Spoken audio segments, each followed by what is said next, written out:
Expect the best used car deals guaranteed. Visit arnoldclark.com.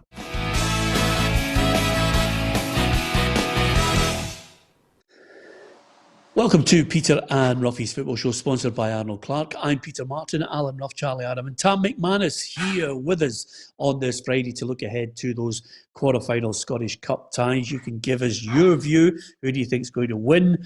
Can anyone stop Rangers on their way to a possible double? We'd love to hear from you on our Facebook. You can follow us. You can share the stream.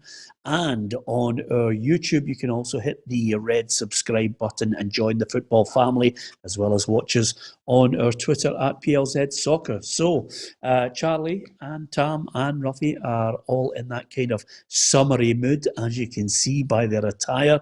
One of them looking as if he's on the golf course, one looks as if he's just getting out of a cell, and the other one looks as if he's just missing the onions and a French bike travelling through the countryside. So, we have everybody in place. We've got quarterfinals to look forward to. And of course, there's the ongoing argument of how is Steven Gerrard going to accommodate next season James Tavernier and Nathan Patterson. What a lovely problem to have, Tam. So much so that you've written about it in your column for PLZ Soccer.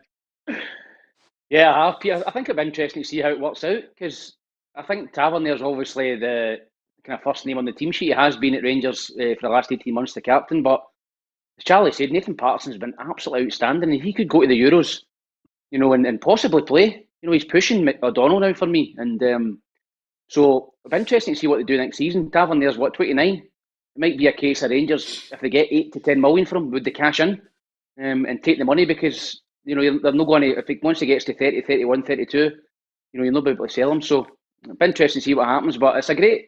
I was going to say it was a great predicament for Gerrard to be in, but I don't think it is. I think that Patterson's got to be playing either at Rangers next season or somewhere else, or else his progress will stall. Yeah, I know you think they might contemplate a loan. I can't see that, Charlie. I can see Nathan Patterson. He's progressed that quickly that I don't think he's loan material now. I think he's first team start material. No, and I'm with Tam. I think that if Rangers got an offer for Tavernier, they'd look at it. I think everybody's for sale in the football club. And I would, I think that, like you say, the emergence of Patterson, how quick he's adapted, and the level and consistencies he's played at, I think if they got the right money for Tavernier, I think they would accept it. But as a manager, that's what happens when you're at a big club. You've got 2 players for every position, and you've got to make a decision. So we'll see what that happens. But Nathan Patterson's done enough for me to warrant the opportunities that he's had. He's been excellent, and come down the summer, I think the manager's got a big decision to make in where he goes. But if it is between the two of them, I think at the moment Tavernier will play, and then obviously Patterson's now going to be missing for 4 games, which is a blow for him. But no, next season will be it's a big one for him on a personal level. Charlie, hard to believe. Sorry, Peter. Do you think that he'll keep the both of them? Do you think Gerrard will keep both next season? I don't think he'll keep both. Just my opinion.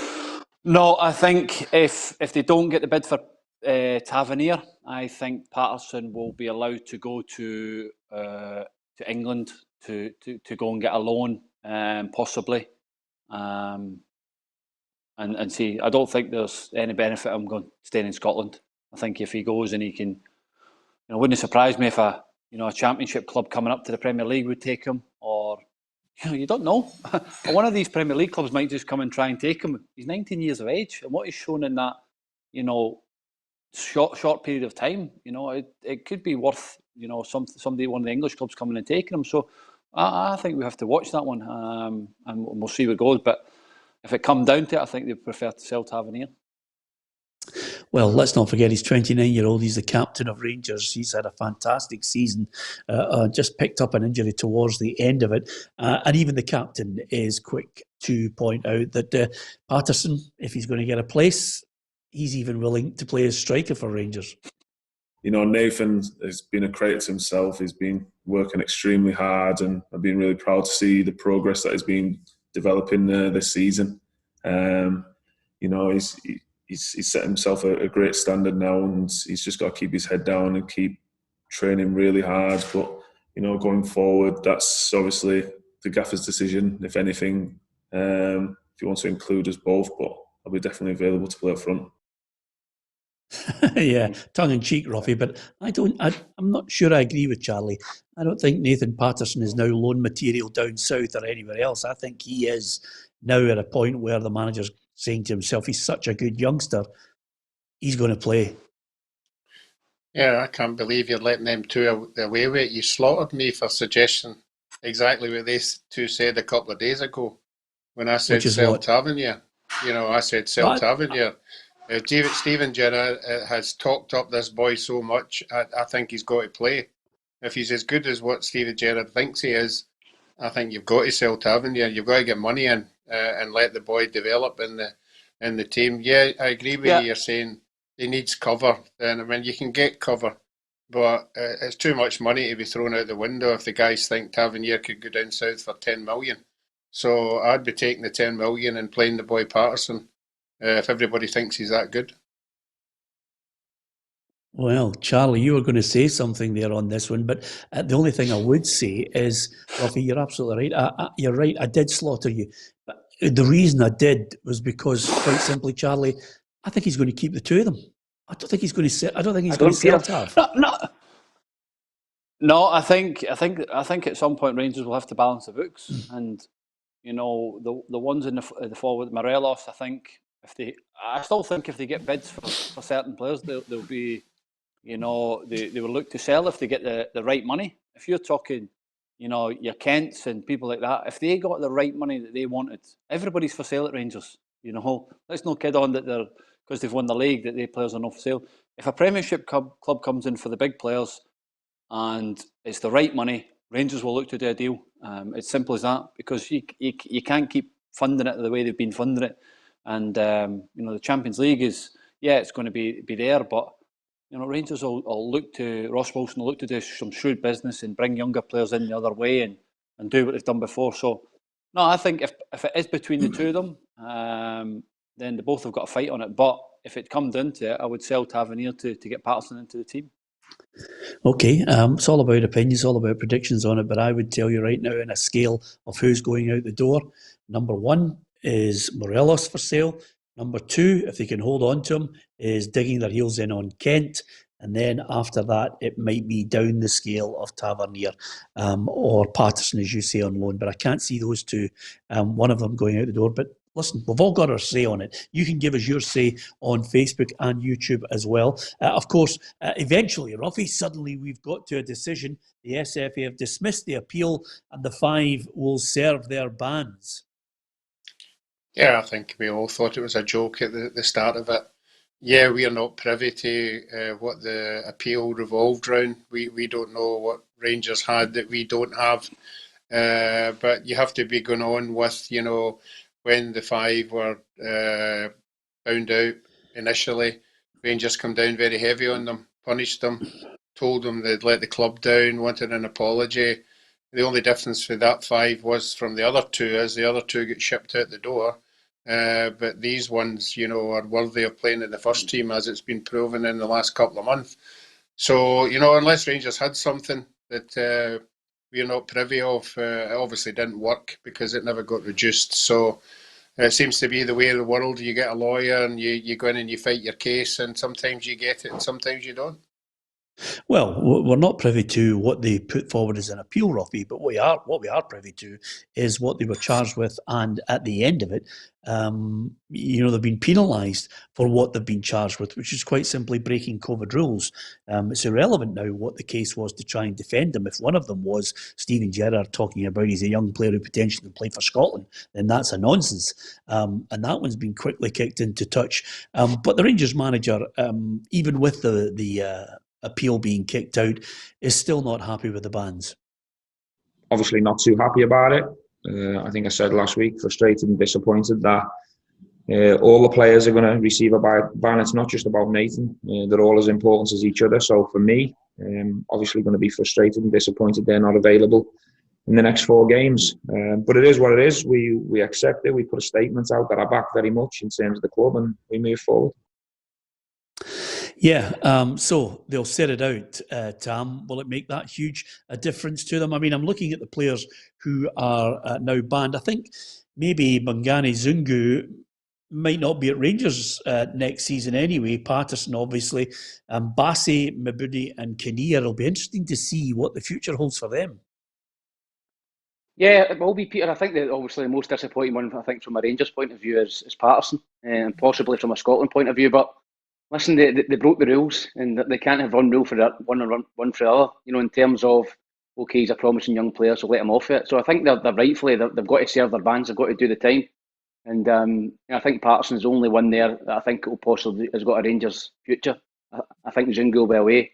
Bassey's a kind of backup to Barisic, and you've got two young kids, Mabudi's out on loan at Queen of the South, and Kinnear thinks at Annan. So the young boys out on loan, and possibly they might have got a wee sniff of the first team. But I think the disappointing one from Rangers, and you can tell from Steven Gerrard, is he's not got Patterson available for the running for the cup games, particularly a tough one at the weekend against St Johnstone, and he doesn't give himself that real opportunity to go and push into that Scotland squad and team. But has Patterson done enough to get in the Scotland squad? I think he has.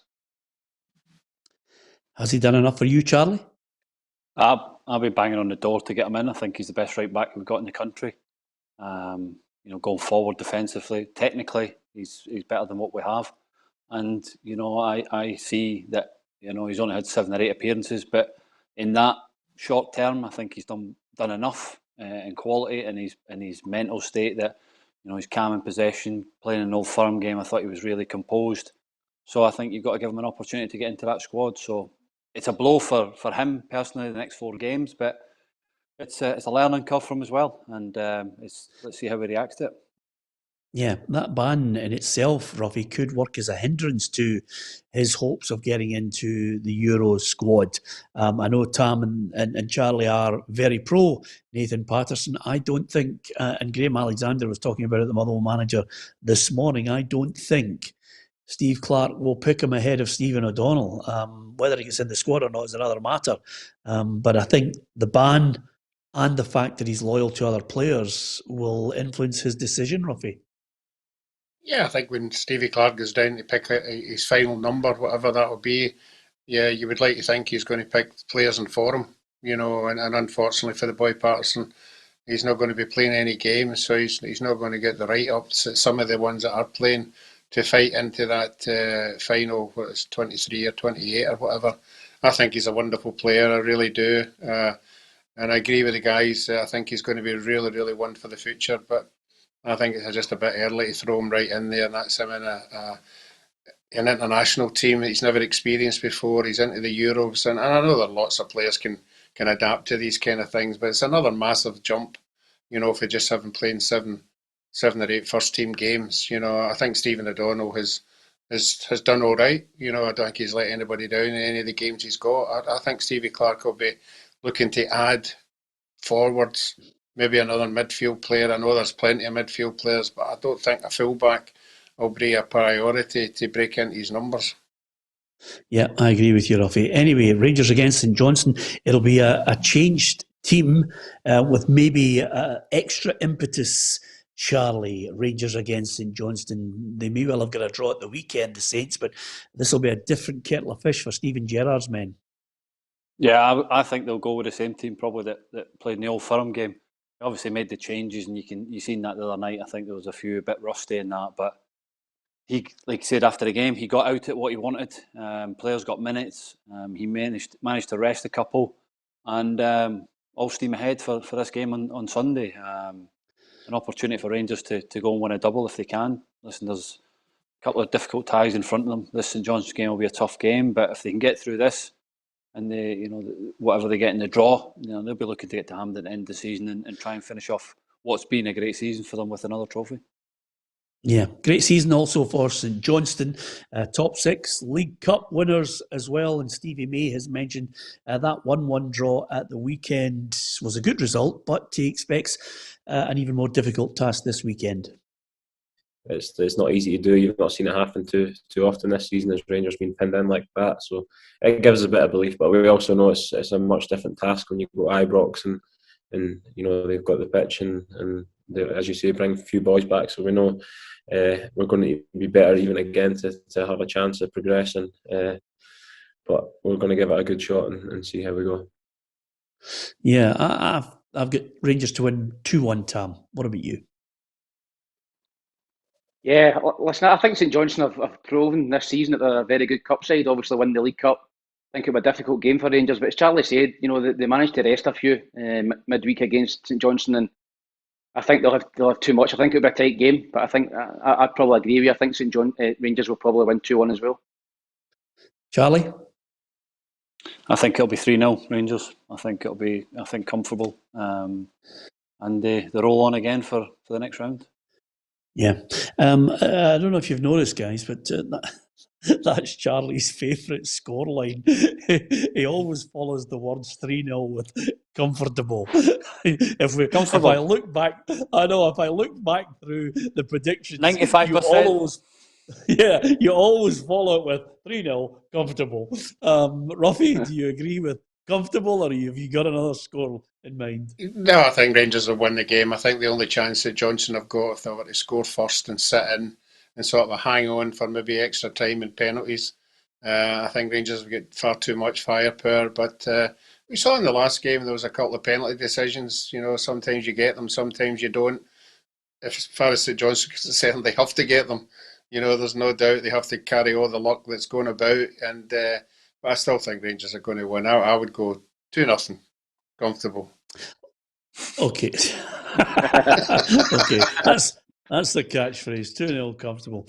Okay, lots of people predicting that Rangers will win this one. Will there be a shock? Only time will tell. What about Hibs against Motherwell?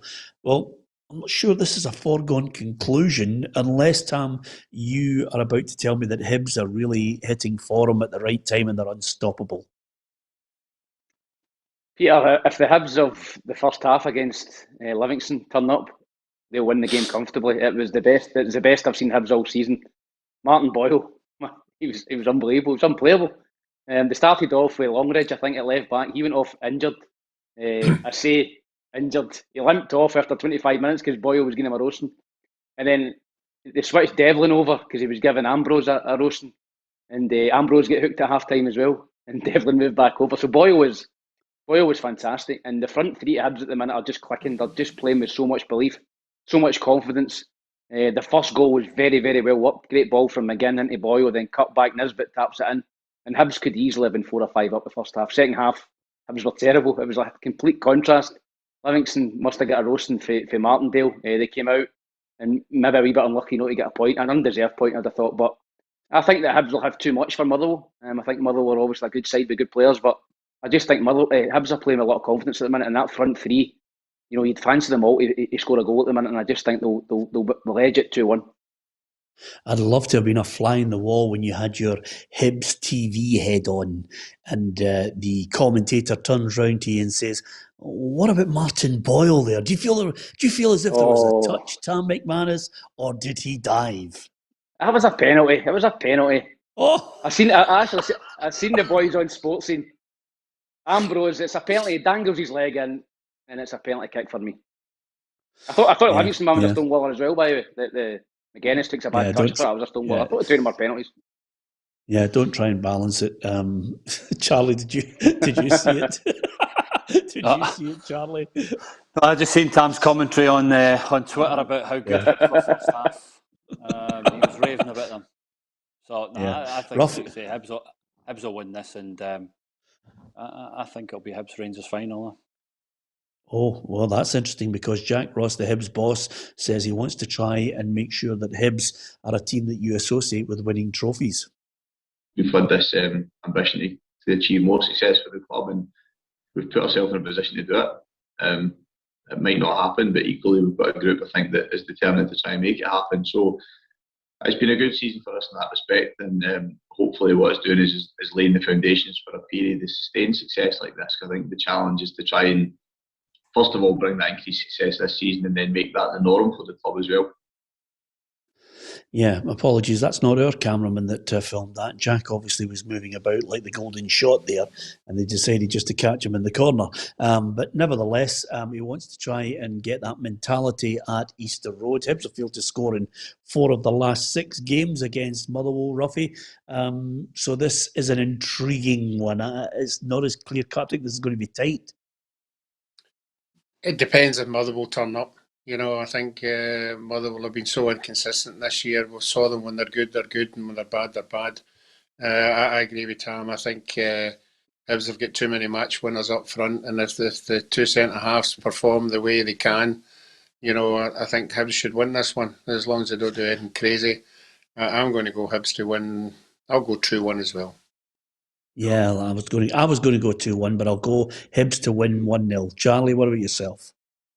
2-0 Hibs. Is Doig injured still? Yeah, he had a shoulder injury and he missed the game. Obviously, midweek. Stevenson came in was excellent. So I don't know if he'll be fit for the weekend. Right, okay, there you are. The inside knowledge from Tam McManus. But still, I think the feeling is that Hibs will get past Motherwell, and will they march all the way to the final? Give us your view on that. Andrew Breslin's just said Hibs will beat Motherwell. So there you are. Although I haven't heard this in quite a while. Sheil Campbell says they will Hibs it. Do you remember that? Surely that's retired. Look at Tam. I used to rage. I'm reading it out at the time. I haven't made it up. Somebody's just posted it. Peter, Hibs that died when Hibs beat Rangers in the final. Hibs that is out the window. That's it. Retire that word. That's a very good point, actually, Tam. It was completely and utterly rested after that final. You're right.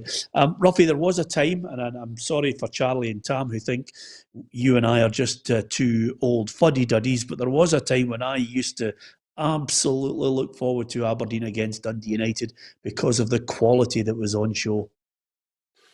Yeah, it was. It was packed houses, at Tannadice and Pittodrie. And that's just because the quality was on show, and the both of them were really, really strong in Europe as well, with excellent players. So no, it's changed days now. I don't think there's the same quality at both sides, but it still will have something to play for. I'm going to go for Aberdeen this one. I've been really disappointed in Dundee United. I think they're just hanging on, get the season out the road. They haven't been impressive at all for the last month. So I think Aberdeen are beginning to, not get back to where they were, but they're beginning to get back to winning ways. Yeah, I love that statement from you, Roughie. Aberdeen are nearly getting back to where they were. Where were they? Where were they? They've had one trophy in the last 8 years. One trophy. Yeah, but they've been in semi-finals and they've been third most of the time. So yeah, they're not back there anyway. And you get nothing for a semi-final. Nobody remembers them semi-finals. Well, Charlie, well done, son. I love your attitude on it. I think Aberdeen. I actually hope, Tam. I know you're saying he's your mate, so I expect you to say Aberdeen are going to win. But I actually hope he's got a wee bit of a ruthless bit about him, Stephen Glass, nastiness, because that's what's needed up there. See this whole attitude of being accepting of draws, and as Charlie said, semi-final places and all that. They need to get ready to actually go out there and fight. Yeah, definitely, Peter. I think Stephen has that. I played with Glassy at Hibs and at Dunfermline, and he wasn't slow in sharing his opinion, whether that was to the players or to the coaching staff. So I think he has got that wee streak that you need to be a manager. I don't think he'll be too nice. And as Roughie said, Pete Livingston in the cup, and then very, very unlucky not to hold on against Celtic at the end. So, you want to see a strong Aberdeen, you want to see a strong Hibs. That's what Scottish football is all about, a strong hearts. So you want to see these teams up there and being strong and challenging and giving Celtic Rangers good games when they go there and come down to Glasgow. So I think Aberdeen will win that game. I agree. I think Dundee United, there's a lot of uncertainty. I know Charlie, we spoke about Mickey Mellon. There's a lot of uncertainty about him being the manager next season. And for me, Dundee United look as if they're safe. I'm going to say that they've got the flip-flops out, but I don't think they'll be going anywhere. But I think they're looking ahead to the summer. And I think Aberdeen have just got a wee bit more hunger about them, a new manager, and I'll go for Aberdeen to edge that 1-0. Yeah, I think Aberdeen will win it comfortably by a couple of goals. I was impressed, I don't know about you, Tam, I was impressed by the way they went about their business and at least trying to play football against Celtic, but I don't think you can read too much into it. I think the judgment on Aberdeen is when he has his own style of player, Stephen Glass, in there. Plus, of course, he has what I think is the ultimate signing for him. You know, Scott Brown with attitude, and the rest of the players have to try and get up to his level. Yeah, Peter, I think you can tell, as an Aberdeen fan, I've watched the last couple of games, and I think you can tell that there is a slight change in the way they're trying to play. They're trying to play out from the back, they're trying to play football, but it's not going to happen overnight. And as you said, Stephen needs better players in there, and that will be his remit in the summer. Get some of them out. We've spoken about it many times. Aberdeen have got a load of players out of contract, which gives Stephen the freedom, a bit of a blank canvas to bring his own players in. So he'll have a style of play, and he'll chip into that now, but I think the real proof of the pudding will be when he's got the boys in for pre-season and they're 3 or 4 weeks working away, style of play, how they want to play. And I think Aberdeen will be strong next season. I really do. I think I'd be excited, by Scott Brown coming in, Alan Russell there, Stephen Glass, something different. And I think they've shown even in the first couple of games that, there's promising signs for next season for Aberdeen. Yeah, Dundee United, on the other hand, if I was a Dundee United fan, I'm not sure, Charlie, and I know you're a Dundee player, but I'm not sure if the United fans were in the stadium, they'd be happy with what they were witnessing. No, I don't think they would be. I think, obviously, I was seeing them against Forfar last Friday night, and I thought they were very, very poor. One-dimensional, get it to a centre-back and just go long. You've got to try and play to the strengths of Shanklin. Shanklin's your best player, so you need to play to the strengths of him. And that is by getting away, get crosses in the box for him, allowing him to come and link the play as well. Everything was up above his neck. It was perfect for Forfar just to go and edit and kick it. And he just looked frustrated and he took off after 60 minutes. So I think that, that Aberdeen will win this as well. And, it's, like you say, it'll be waiting to the end of the season to see what happens at Dundee United. And I think they'll have to regroup as a club and move forward. Do I expect Mickey to be there next season? No, just by what I've been hearing, the stories going around the city. And it'll be a difficult decision for United to see where they go after that. Yeah, there's no doubt about it, Roughie. They've had a whacker of a wage bill there. They've asked the United fans to chip in and take a lot of pain and not ask for season ticket money back. There's some players on hefty wages there. Poor recruitment or just poor return from some of the players they've invested in? I think they've hung on to some players that they should have possibly let go. I mean, they did throw the kitchen sink at it last year, money-wise, and started the season in debt. There was rumours it was 3.2 million. And then obviously the pandemic really hits in. So you have to guess that has got worse when you're hearing the stories about asking the players to take wage cuts and everything. So financially, they are going to be strapped, and it'll be difficult to get yourself out of that one. But I think they're at the stage now that there are players that have been there maybe just a wee bit too long, and that needs a reshuffle of the pack. But as Charlie's saying, they don't know if the manager's going to be there. They're going to be away behind everybody at the start of next season as well if they're going to hang on that long. The thing on Mickey, I think he's done a good job for what he's got, the players that he's got. Majority of them are championship players there. And listen, everybody thinks United, because they say, they should be in top 6 and all that. I don't see it. I don't think they're as good as St Johnstone. I don't think they are. Yeah, they've spent a lot of money, but the quality that they have is no there. And like I say, it's a big season, big summer for United, and where they go. Do they get Shanklin? Because they're not going to. Do they sell Shanklin? They're not going to get the value that they think they were going to get this time last year. Yeah, it's interesting. Again, listen, it's all the opinions are great on this programme because we all disagree with each other at times. I think with the money he spent, I don't think they're great to watch. And I agree with you, Charlie. I don't think they've played to Shanklin's strengths, and I don't think the manager's done a great job. I think he's been full of excuses on, where they should be. And when you consider their wage bill, they should be a lot higher than where they are at the moment. And their performances have been poor. I'm not overly impressed with Dundee United. I think we're all in agreement Aberdeen will go through. In a strange sort of way, you're looking at this next tie, Kilmarnock against St Mirren, Tam, Kelly with the talisman. I mean, if you've got Lafferty in your side, you're surely thinking to yourself, "Whoa, great chance to get into the semis.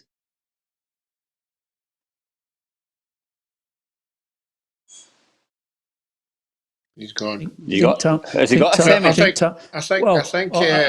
I'm just looking at Tam there, and I think the Fisher Price earphones have gone. What do you think, Roughie? I don't think he can hear anything. I think so. It's that stare he's got, at the end of the night. He doesn't know where he is. No, I'm here. I just get frozen. I can hear you. Sorry, I get frozen. Okay, that's fine. And of course, there's the wife's now starting to throw the plates because we've criticised Dundee United. Tam, we're just saying if you get Lafferty on your side, you must have a chance of getting to the semis. Yeah, definitely, Peter. What a signing he's been. I mean, we spoke about it at the start. Absolutely fantastic signing for Kilmarnock. A short-term deal, I think, was a masterstroke. I've been in that situation myself. When you go into a club on a short-term deal, you're hungry, you're busting your backside to get another deal. And I think that's what Kyle's went in there and done. I think that Kilmarnock were never really that bad a side. But they had Kabamba, they had Whitehead, and they weren't good enough to lead the line for Kilmarnock. And they've got a lot of talented players, be Burkey and getting guys like that. And now they've got a good striker in there. They're putting balls in the box, and they've got Sunday in there on the end of them. And I think he single-handedly kept Kilmarnock, is going to keep Kilmarnock in that division, because for me, Kilmarnock were gone. Kilmarnock were getting relegated. If Tommy Wright never brought him in, I think they'd have been gone, because they couldn't buy a goal. And that is the hardest thing to do in football, is to score a goal. And he's come in and he's been a saviour. So I think there'll be a few clubs looking at him, and hopefully he can get him on another short-term deal, because I think Kyle seems to play better when he's a wee bit hungry. Yeah, listen, Roughie, I think this one's if the three previous ties we've all been quite resolute in our feelings that it's Rangers, it's Hibs, it's Aberdeen. This one, I think, is possibly the toughest to call, if only for the fact that St Mirren, lost one of the last 5 games. They've got a great record against Killie in the last 2 games. I just get this feeling that Jim Goodwin can cause not an upset here. I think I get the feeling that Jim Goodwin can lead St Mirren to another semi-final. Well, I listened to Jim Goodwin's interview when we had him before the Ross County game, and he was saying he's got 6 or 7 first-team players out, and that's why I went for a draw up at Ross County. But lo and behold, they got up there and they win the game. So if he's got players coming back, they're obviously going to be a lot more healthier.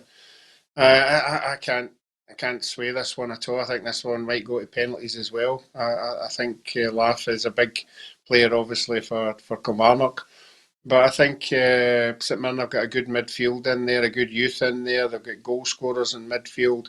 So I'm going to go 1 each with this one, and then extra time and penalties. And who wins after extra time and penalties? Are you keeping that a secret? Oh, you go St Mirren, right? Okay, then that's fine. Thanks for that, Roughie. I share Roughie's view on this, but I think St Mirren will win it in extra time, 2-1 Tam. I quite fancy St Mirren as well. I think they're a better side, Peter. I think Lafferty's flying, and listen, anything that drops to him now, he'll be thinking he's going to score. So, but I just think St Mirren are overall. I've got a better team. So I'm going to go for St Mirren to edge at 2-1. Charlie? Yeah, I agree with Tam there, but I'm going to go for Kilmarnock to nick this 1-0 and the big man to get the goal. Oh, there you are, eh? Just staunch, Tam. Staunch. Just aye, sticking with staunch, some of the guy. Either played, past Ibrox, worn a Rangers strip in the past, It's all there, isn't it, Tam? It's all there. Yeah. But to be fair to you, Charlie, never played well the other night. Yeah. Well, to be fair to you as well, Lafferty is scoring goals, and goal scorers win games. Of course, there is an incentive for the St Mirren players. Jim Goodwin has mentioned they want to put the pain of the last semi-final behind them. Still a little bit sore after the Cup semi-final against Livingston. We didn't really believe that we gave a true reflection of the team that we're capable of being. And, as I said after the game, I take responsibility for that, because I set the team up in a certain way. I would love to get back there and try and make amends and, be a bit braver and be a bit more on the front foot if we get the opportunity. Well, we shall see, to be perfectly honest with you. You've got to be more sneaky than that, Tam, when you're having a drink. Roughie usually waits till somebody's on a long answer, and then he has a big, long gin and tonic. You really are not good at this, Tam. There's no... That's how Roughie likes when on with Hugh. Just, just let Hugh go, and you can get your dinner and all that before Hugh finishes.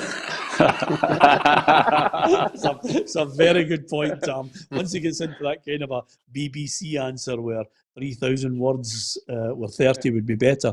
Okay, so we've gone for, we've had a mixed bag in this one. Possibly Kelly. Ruffy's gone St Mirren, I've gone St Mirren, and Tam's gone St Mirren.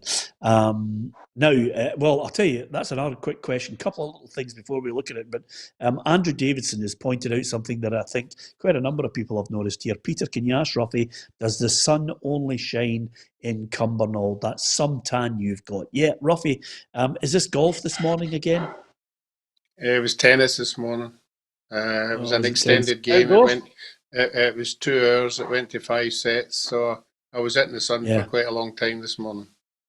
And was this the tennis, the mixed doubles, or the men's doubles with your really good friends, the ones who can stay calm? This was the mixed doubles with the gorgeous ladies. That's fine. That's good. That's fantastic. Okay. Now we'll move on to the predictor, because would you believe? I think we're going to get down to the wire, guys. Tam, look at the scores, and you'll see this is going down to the wire. 288, 296, 286. I could, Charlie, effectively be paying for this meal for the first time in 9 years. Tam, you could break up the double act here on winning it. Are you confident with what is it, an 8-point lead you've got, Tam? I'm 10 ahead of Ruffy. That's the only one I'm worrying about. I understand how you're 10. I do not understand how you're 10 ahead of me when you were only 6 a minute ago, and you only get 1 point. You only had 1 correct score on Wednesday night. There was a description last week with Jan, who I think has took a backhander from. I can't remember anything about that. 2 points. Yeah, and I to would be perfectly honest. We would be happy, Tam, if you fix your Wi-Fi. It's rubbish. Yeah, that is a fraud Wi-Fi. Yeah, to be perfectly honest, I'm at the stage I just want to get out somewhere. I don't care whether I'm last or no. I just want to get out. Ruffy, calm down. There's a staff party coming. There's bound to be. All we're waiting on is the nod. We can get it outside. We can all get together. It's going to be good form. So there's a predictor. Charlie, this whole situation where, should Hearts pick the trophy up and everything like that, it's an absolute nonsense. Steven Naismith is actually going to pick the trophy up against Inverness at Tynecastle, and I think that's the right thing to do. I messaged you the other day. I just for what I was reading, and I thought it was sheer arrogance that they wouldn't even pick the trophy up. To even consider that listen, they've won the league fair and square. They've got enough points ahead. The league doesn't lie. But to come out and say that you would consider no lifting the trophy, I just think it's sheer arrogance, and it's a huge disappointment. I think it's for a kick in the stones for each individual player that's in the league as well. But I'm glad that they've come to senses and they will lift the trophy. And they deserve it. They've been the best team and they've won the league, and that was the remit at the start of the season. Yeah, although I'm led to believe that they won't pass it around the players, Tam. I mean, how childish can this all get? I mean, at the end of the day, we've all backed Hearts and how they were treated, which was absolutely abysmal. But come on, don't pander to fans who want this whole... I mean, I just think that's fans who are actually making an appeal to players, which is just lunacy. Yeah, it's all the crackpots on your fans' forums and Twitter and social media that they're pandering to. Listen, these guys are lucky enough to win. I played for 17 years and never won anything. I'd have loved to have lifted a trophy. Now, I know they've got a beaner bonnet about how it all happened, and we all backed Hearts, even myself. I think it was a shambles what happened to them last season, but go and lift the trophy, go and enjoy it. Because some of the guys might never win anything again. So just go and lift the trophy and be respectful. And do the business on the park next season again. You can't be bumping and moaning about the SPFL and how you're treated. Go and lift the trophy, have a bit of respect, and just get on with it. Yeah, absolutely. Here's a big question from Ronnie Chapman. Tam, I think I've got to put it to you. Roughie's a kind of a softie. Roughie's always kind of a soft when it comes to really tough decisions to make. Ronnie Chapman says, Peter, are you going to invite the number 6 to the party? Tam's a big call. It's a big call. Aye, I'd bring him. I'd bring him. To be fair, he's raging into with the Brora stuff and the playoffs. So I wouldn't invite him now because he's gonna have to sleep. Oh, Barry boy. Ronnie, I think I'd bring him along. I feel sorry, Charlie, for Kelty with the playoff with Brora, because Barry is keen, is a good young manager, and he wants to actually get Kelty into the proper setup and a pyramid system and the way that it was promised to them. And it looks as if it could be snatched away from them. They still don't know what's happening there. No, Peter, I'm all for it. I think it's, these clubs invest a lot of money into it. Kelty, East Kilbride, Brora, and to get that opportunity to come into the league is there, and I hope that it does get sorted. But at the moment, like you say, the game's meant to be played tomorrow and still don't know what's going on. So it's a tough one, but these two clubs deserve the opportunity to get into the leagues. Yeah, it's hard for him. I've got a lot of sympathy for him. I think Kelty deserved to be there, Roughie. Obviously deserved to have a playoff first and foremost, but last year I thought they deserved it as well. Yeah, I think the disappointment this year will just fall onto what happened last year. Last year it should have been, they should have been given the chance, and obviously they went for a vote on that, and some clubs never voted for it. But this one is completely different, and how they're trying to wriggle out of it is unbelievable. With the stuff that they're throwing up there. I mean, Brecon have got 7 or 8 points or something like that for the whole season, and as I said to you the other day, Brora have just played 3 games and I've got 9 points. And that just shows you, the right that they have, and to come up with some of the suggestions that it's unfair. The only teams it's unfair to is Brora and Kelty, because Brecon are just sitting there and trying to dodge the bullet. So I think there'll be an absolute outcry if it doesn't happen. I hope there's an outcry, because this SPFL board have shown no leadership whatsoever in the whole year, and it'll just bring it again to another head. That they're not been big enough to say, no, this playoff is going ahead, and that's the way it is. But again, they don't even know if they're playing. So it just shows you what's happening over there. Yeah, absolutely. For me, if they were held accountable, most of the board would be voted off. I think their conduct over the last year has been an absolute disgrace. Will there be an outcry? Even if there is an outcry, I don't think it'll matter a jot. I don't think they'll care about it. When they're shouting from the high heavens and taking the moral high ground about the conduct of people trying to set up a European Super League.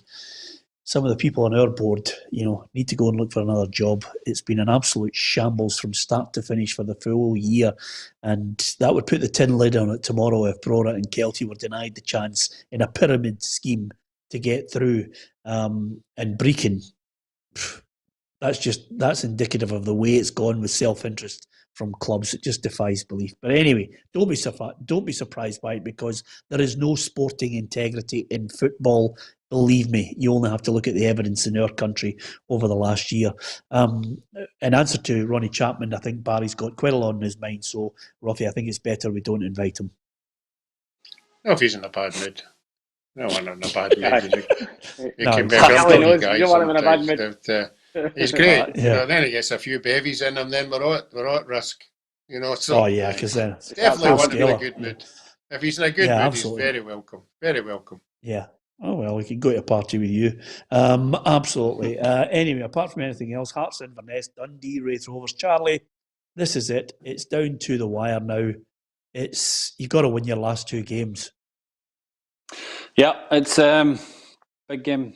Big games. Next 2 games are massive, and we'll see where it takes us. If that's second, brilliant. If not, we'll have to do it the hard way through the playoffs. And then that'll give us 6 games to try and get promoted. And we look forward to the challenge. I think, Wraith are a good side, and it'll be a difficult game tomorrow. But at home, I'd fancy our chances. Yeah, a lot of Dundee fans delighted with your performance the other night there, Charlie. They're singing your praises again. They want that bit of quality in the middle of the park. The Dundee Courier has you. Is there a fallout between Charlie Adam and the manager? Charlie, give us the latest on it. Are you chatting with the manager? Is there a fallout?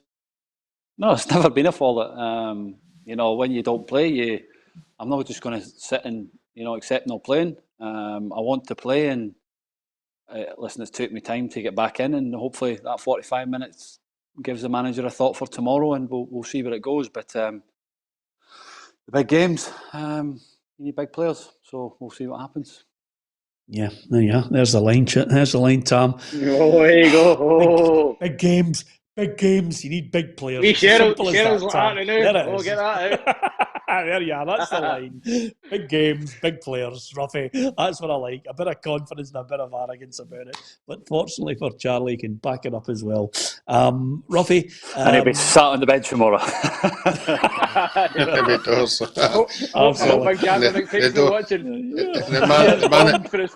The manager's door, the hinges will be off on Monday. Exactly. Or the classic line is Ray are 2-0 in front with 2 minutes to go, and the manager goes, "Go on, Charlie, get on there and try and salvage something for us." Thanks, boss. Anyway, apart from anything else, let's hope you're playing. You can make a real impact in the game. Roughie, it looks as if Dublin and Bilbao will no longer be hosts for Euro 2020, so suddenly Wembley gets an extra game in this. Yeah, I think we thought we'd have a wee chance of getting an additional game, but obviously they're hosting it, so they're calling all the shots down there. So that's possibly why they got the game, And it's unfortunate because that would have been a great. Ireland's have been a great place to witness the Euro games. They're very hospitable over there, so I think the footballing people over there will be gutted that they're losing it. Yeah, I just wonder now, I think all bets are off in this one, because if you look, in 1966, when England won the World Cup, they had all their home matches, I think, if my memory serves me correct, at Wembley. They won the World Cup.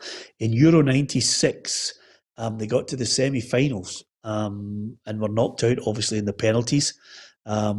Almost got to the final again. And suddenly here, as I look at it, Charlie, they'll play all their group matches at Wembley. The semi-final and the final are also in London at Wembley. It's stacked in their favour. Yeah, I said it's England's to lose. I think it was so set up for England to go. I believe that I think they're favourites for it, just with what the squad they've got and the players that they've got at the moment. But the Tartan Army will go there in June, and they'll upset the apple cart. And listen, I'm just looking forward to having a good tournament, having some fans back in, and we can all enjoy a good summer and hope that that's the back of the end of the COVID, and we can all look forward to it. Yeah, just a wee quick point. I don't know if I got your thoughts on it, Charlie. I mean, apart from European Super League dead and buried, the next part of it was all suddenly a British league. Do you think that'll ever happen? Steven Naismith said yesterday, no, he can't see it happening. But what about your take on it? It would kill Scottish football. If the two of them left us, it would kill the game. And we need the old firma. We need them in the league. We need them in the country. So if they left us, I think the Scottish game would collapse, and it'd be a bad situation. But I don't think it'll happen. Right. Okay. Interesting point there, Tam. I disagree with Charlie. I don't think it would. I think a lot of supporters of Hibs, Hearts, Aberdeen, Motherwell would love to see the back of the old firm. Would like to see them go elsewhere. But it's been spoken about for 20, 30 years, going to England. I don't think it'll happen now because of the Super League, but I don't think the game would collapse here. I think that a lot of supporters would start going back to the games because they'd be competitive. They'd have a chance of winning the league. Now, I understand that the whole quality of the league would probably go down with the two big guns leaving, but you'd soon see full grounds at Dundee United, Aberdeen, Hibs, Hearts, and I don't think it would kill Scottish football. I'd go to disagree with that. Yeah, the one thing I would say, Roughie, and I'm adamant on this now, because of the businessman, because of Florentino Perez's attitude to this as well, which is the European Super League is not dead. From within UEFA, some of the big powers are going to keep kicking at that door until they get their way. I think business itself, especially the way the finances have worked out, I think they're going to keep kicking at it. And I think Celtic and Rangers are going to sit there silently and hope that they can quickly jump on that train if it gets any traction anywhere along the line. Yeah, I think the biggest thing and the factors with Rangers and Celtic was the border crossing. And if UEFA start relaxing that rule, obviously with the Belgium and the Dutch, that gives you an avenue to fire a lawyer in there to say, why can't we do it? And it just opens a can of worms. But I think where Charlie's coming from is the money's so big down there for even the championship clubs that they're going to say to themselves, like, why would we let these two in and our money would drop and they would be better than us and we would fall further behind and blah, blah, blah. And it's happening up here. When you go step that's on the basis, Roughie, that you think that the EFL clubs are going to get a say in it. That's on the basis you think that. If anything, the European Super League have actually just highlighted the fact that the businessmen don't really care about the peripheries of anybody else who are digging their heels in. They actually turn around and are looking at it and saying, right, we'll have you, and you, because we think we can maximise our money.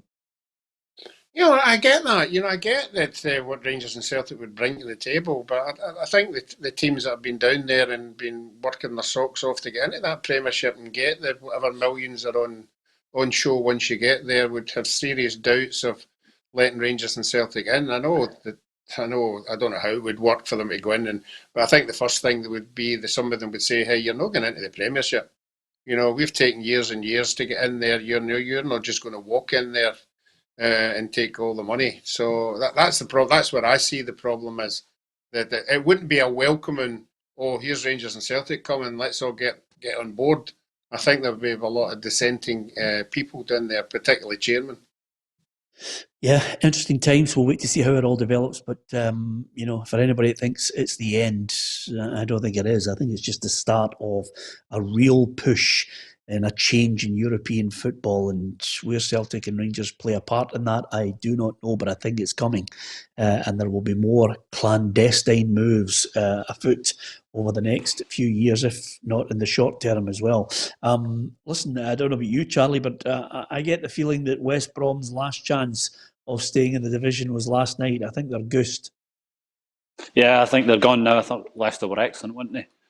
Turned them over, and Brendan looks like he's going to get them into the Champions League, and it leaves him in a difficult decision, I think, come the summer, because I think he'll be definitely linked with that Tottenham job, and it'll be interesting to see would he take it or not.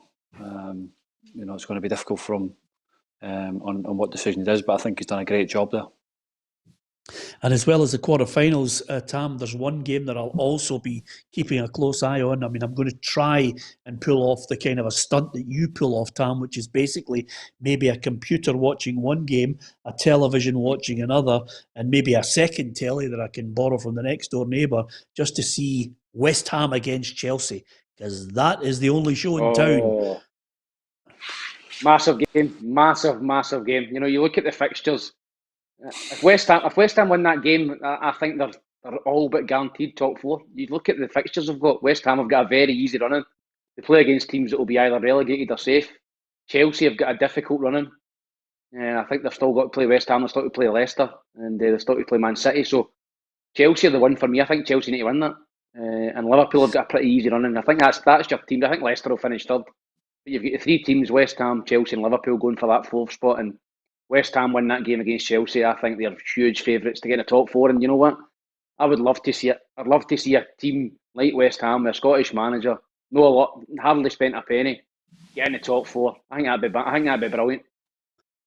Yeah, absolutely. Listen, you're absolutely right. I mean, they've got Chelsea, they've got Fulham, they've got Man City, they've got Arsenal, they've got Leicester, and they've got Aston Villa on the last day. But Charlie, what a win it would be for Moisey. It would be great. I mean, you know what we're like. We love, as Scots, looking down at any other Scots down south and wishing them well, but there's a real added incentive for David to do it with West Ham. Yeah, it'd be massive, I think. Listen, they were massive underdogs. They scraped relegation last year, and to then get an opportunity. I think even where he is now, an opportunity that's still fighting come the end of the season to get into the Champions League. An amazing turnaround. They are losing two of their best players in Antonio and Declan Rice. But at home, with the pace they got at Bowen and things like and Lingard is on. He's been sensational since he gone in the door. So I would think that a draw would be a good result for West Ham if they can get that. And I still can't see rule out Liverpool. I still think that Liverpool might sneak into the end, but I'd love to see West Ham get into that Champions League. Yeah, it would be brilliant, Roughie, because Tam's right. When you look at it, they've got West Ham, have got Burnley, Everton, Brighton, West Brom and Southampton. Now, you'll never get a better chance, Roughie, of making the Champions League place. Yeah, I think the unfortunate thing for Davy Moyes is his supporters haven't been there, because they haven't had any success for a long, long time, and I think they would buy into where Davy has taken them just now. That stadium would be absolutely jumping just now, and I think that's the thing they'll miss the most. But you've got to get there first, and obviously if they get there, the spin-off for next year would be even better. Yeah, absolutely. We wish him well over the weekend. You know what it's like. We love Scott's doing well down south. Fingers crossed for that. Best of luck to you, Charlie. We certainly hope you can pull off a good result and have an impact in that game as well. Tam, are you Hibs TV for the Scottish Cup? Do they use you for that as well? Yes, thankfully, Peter. They'll be getting a fee and they'll be using me at the weekend. That's magnificent news, Roughie, because there was a worry, Roughie, that he wasn't going to be used, but it's another lucrative weekend for Tam, Roughie, which is great news. Oh, it's great. You can go all the way to the final and make a name for yourself. Absolutely. That's how I want Hibs to get to the final. I get paid per game. Come on, Hibs. Don't forget who ditched you and who's done none of your badge kissing, by the way. That's the recipe for disaster. You know that, don't you? Peter, I just hope paid per game, get to the final, Hibs. Come on. Yeah. Don't let me down. Absolutely. Who can argue with you because of your association with them? Good luck to Charlie. Good luck to you, Tam. Roughie and I, hopefully. Roughie, are you going to augment your tan at the weekend? I'll be in the morning. You won't know this, but the bowl season starts tomorrow. So I will be bowls tomorrow morning, and I'll be party so versus Airdrie in the afternoon. That's what happens when you get I'd rather go to the bowls. Right, don't knock the bowls. You'll have everybody on this show. Hey, there'll be a lot of people watching this show plays bowls. Tam, if at 70 I start playing bowls, I give you permission with Charlie to come round and scalp me over the head with a baseball bat. Is that possible? Yes. Yes. Roughie, you better get some sun cream on tomorrow. You're turning into that woman for something about Mary. Remember the old woman with the cat? Just took the cat. Magdalene or something. By the way, on Monday, Tam, we'll superimpose his head with a cat. Brilliant. I thought for one minute you were going to say Cameron Diaz when she opened the door too. Never mind. Anyway, apart from anything else, thanks to Tam, Charlie, Roughie and myself, Peter Martin, thanks for watching.